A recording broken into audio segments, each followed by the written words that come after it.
Hello friends, welcome to yet another episode of A Drink from Upstream. So the intentions here, as you know, if you're a regular viewer of this video devotional, is to encourage you in your faith and in life and get you to think about some things that maybe you don't think about on a regular basis with regard to basically how you conduct yourself and if you're a person of faith, living out your faith and that sort of thing.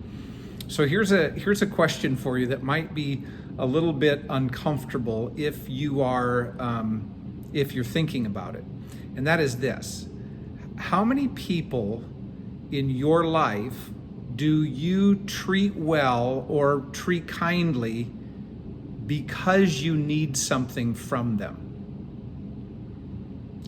I think that we would be maybe a little bit embarrassed to give a really honest answer about that. So I recently received a letter from the IRS stating that I owed more taxes for the year of 2019. Well, in 2019, there was an error in my original W-2 that was corrected. And so I was able to respond to the IRS request saying, I disagree, I'm not going to pay these extra taxes, but here's why. And was able to send them the corrected W-2 and give my letter of response and explanation and all of that.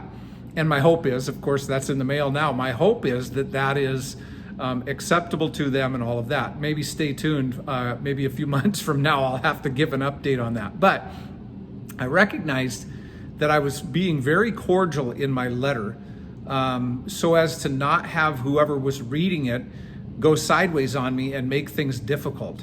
And I would hope that I would want to be cordial anyway, but part of the reason I was being cordial is because I just didn't want to be mistreated by somebody. Not that anybody in the IRS would do that, but I just was trying to be really, really sweet about it. And it made me think about this as I was wanting to do this devotional today. And so how many people do we treat kindly, or do we treat in a loving way because we need something from them or we want something from them? It's almost like telling kids to be nice or to be kind leading up to Christmas because Santa Claus is coming to town.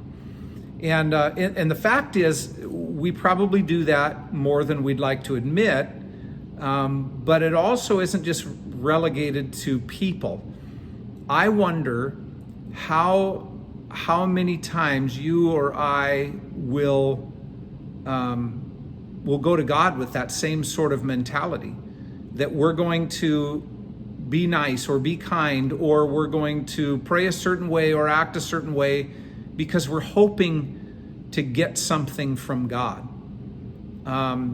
There's this passage of scripture in Romans chapter 12 that says love must be genuine. Another translation says love must be sincere. And it goes on to say, hate what is evil, cling to what is good. Let's think about this for just a moment. Is it legitimate to love God in hopes of getting something from Him? Is that really love?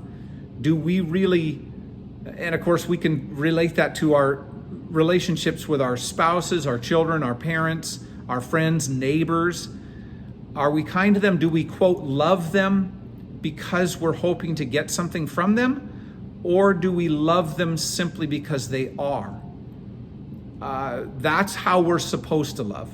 That we are supposed to love God simply because He's God, not because we're hoping to get something from Him.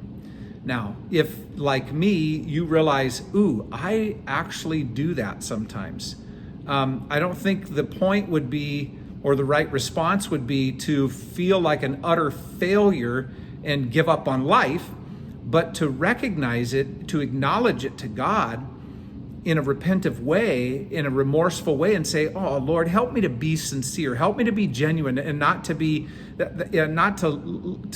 try to get something from you. Help me to love you for who you are, and to be more sensitive and more attentive to that. That would be the hope and the plan, right? So I hope that's an encouragement to you today. Maybe the initial realization isn't very encouraging, because we're all falling short in this way, but maybe in our response we'll be much more sincere to love God for who he is, and to love one another for who they are as well. So God bless you in that.